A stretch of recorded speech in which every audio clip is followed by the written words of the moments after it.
Hello, all of you bold, brilliant, beautiful, and highly evolved souls. I am Davina, and today I'm going to talk about how to deal with your inner child's deep inner pain. And it can be very scary to go to these places where your inner child is in a very dark place. So I'm going to give you some sort of simple steps to follow that will hopefully help you out a bit.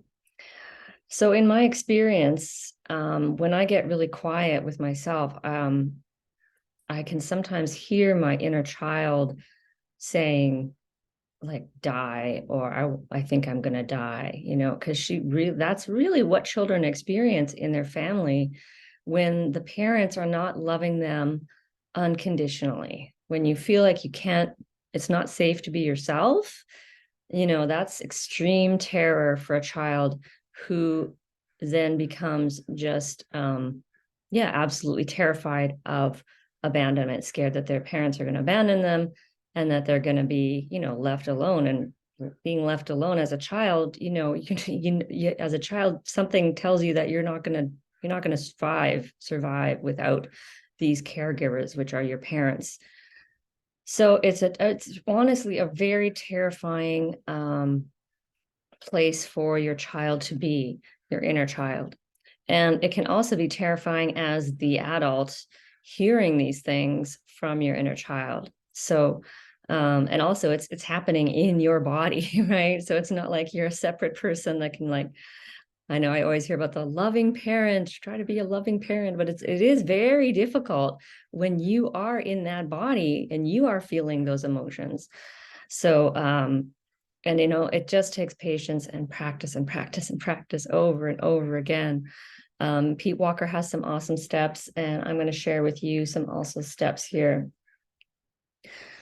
So, one of the very first things to do is just to acknowledge and validate that you are in a flashback, and acknowledge that you are feeling terrified, because that's often, shame and fear are often the base feelings, or at least in my experience, the base feelings of almost all flashbacks: shame and fear, shame and fear.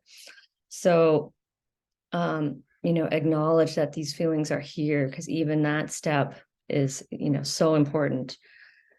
And know your, so that's like kind of one. Number two is like, know your kind of your go-to kind of trauma response. You might be, for me, I'm mostly fawn and flight. So, if I'm feeling scared, I will go into fawning, which means I'll be thinking about how to help so and so, or I'll be rehearsing a conversation with my boss, or I'll be, oh, how can I impress this person by doing this thing or whatever. It'll just be like going on in my head. Or I'm in flight, which means I want to do anything to escape this feeling that I'm in. I don't want to just sit with it. I want to, like, oh, I'm going to buy something on Amazon, and oh, I think I'm going to clean out my closet. Nothing wrong with cleaning out your closet, and but sometimes these things can just be distractions from our inner pain. So just knowing those things and trying, it's very difficult because these conditionings are so hard. So again, it's just over and over practice, but not succumbing, I guess is the word, to those reactions. So, like, okay, I'm noticing the fawning, thoughts going on in my head, and I'm noticing that I want to, like, run away from these things. I want to get busy doing something, or and so we want to, like, just go, okay, that's a signal that I need to try to, as best as I can, to try and, like, stop and being my body. And it's never going to be perfect. You don't have to get it perfect.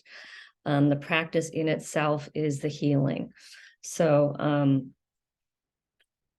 yeah, the next step is trying, and again, this is like when I say try not to react to your fear. Well, because we're feeling scared. And so sometimes there's another layer. We're reacting with fear to our fear, or reacting with shame to our fear.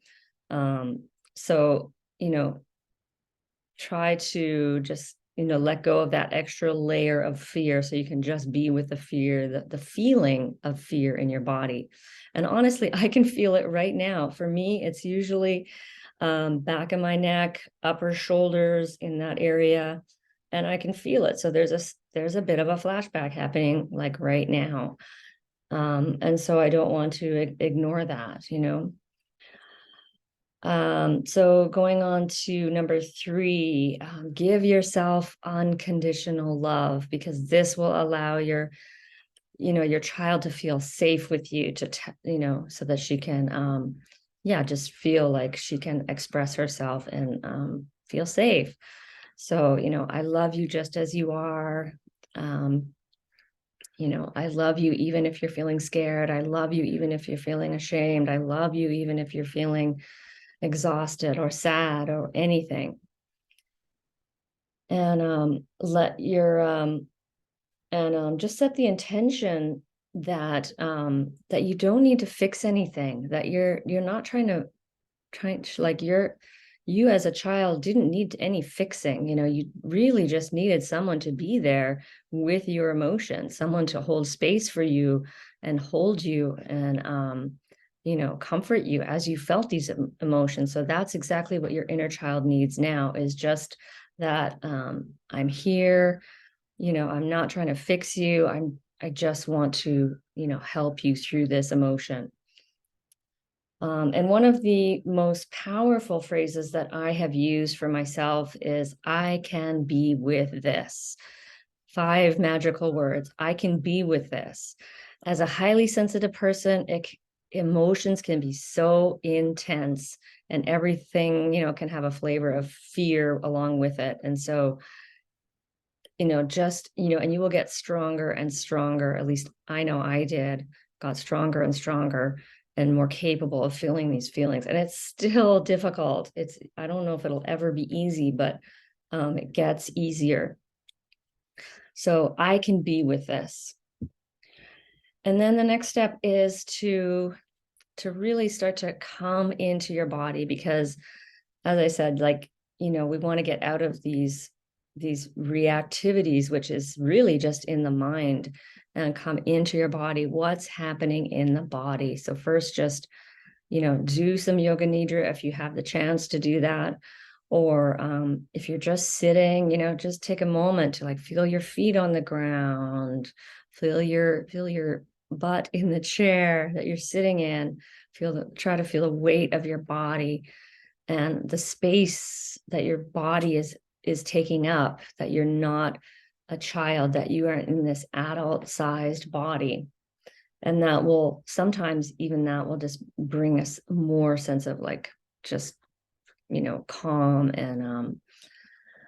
And then breathe, and what I recommend for breathing, I know a lot of people recommend take deep breaths or do this special breathing technique, in for 4 and hold for 7 and out for 8 and all this. And I think those have their place.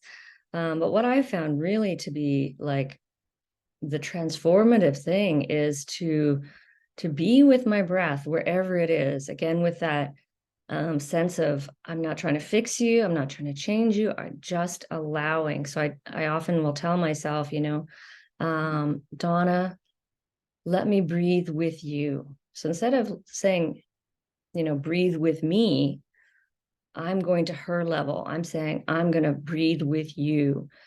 And so I find wherever my breath is, and maybe it's shallow, maybe it's tight, maybe it's feels quick, I'm getting very sensitive to my breath these days.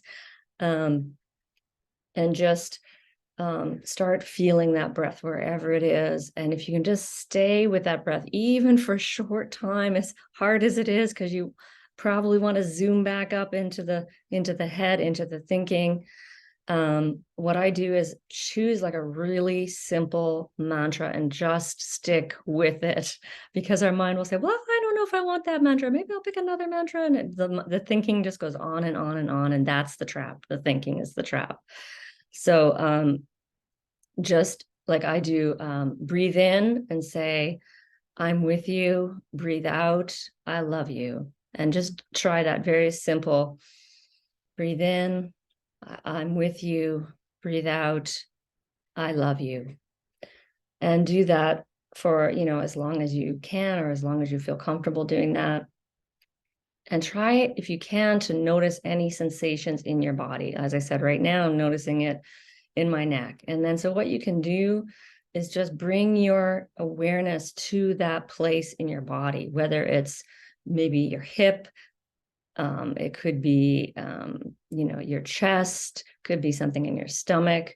So, wherever that sensation is, just bring your attention and your focus to that place and keep the breath and bring that focus there. And, of course, you're going to, we don't want to go there. We want to escape into our minds, into anywhere, and just keep doing it. And that is, again, the practice. So, and then try to just allow and just see what's there. And sometimes that feeling will just dissipate with giving attention to that tension.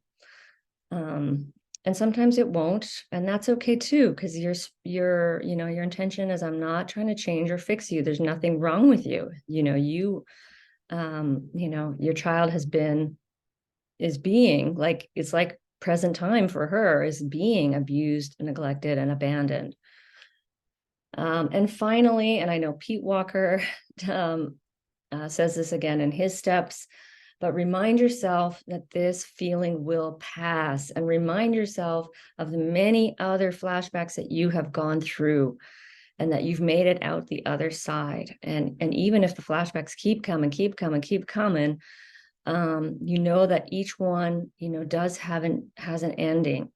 And so, because it could be very scary for a child. They have no sense of time. So it just seems like an eternity. If you're feeling tired, like I was in an exhaustion flashback yesterday morning, and I still get caught in that mindset of, this is going to last forever. And how am I going to work on Monday? Because I'm going to be exhausted. And how am I going to do this? And I don't mean to laugh at that. It's in the moment that you're in that, it feels terrifying. And adding to the fact that you think it's going to last forever, or going to keep going, adds to like feelings of more terror and more fear. So you want to be like, this is going to pass. So those are some of my, I guess, tips and wisdom for you today. And this is, I've been doing this for like 5.5 years of just handling flashbacks day after day after day after day. And probably thousands of them, I'm not even sure. So it takes a long time. It takes a lot of work. And, it's hard. There's no other way around it. But I'm wishing you many, many blessings on your journey of healing and awakening. And healing is possible. So hold on to that faith and that hope. And I am Davina at Boldness Blooming. Thanks for watching.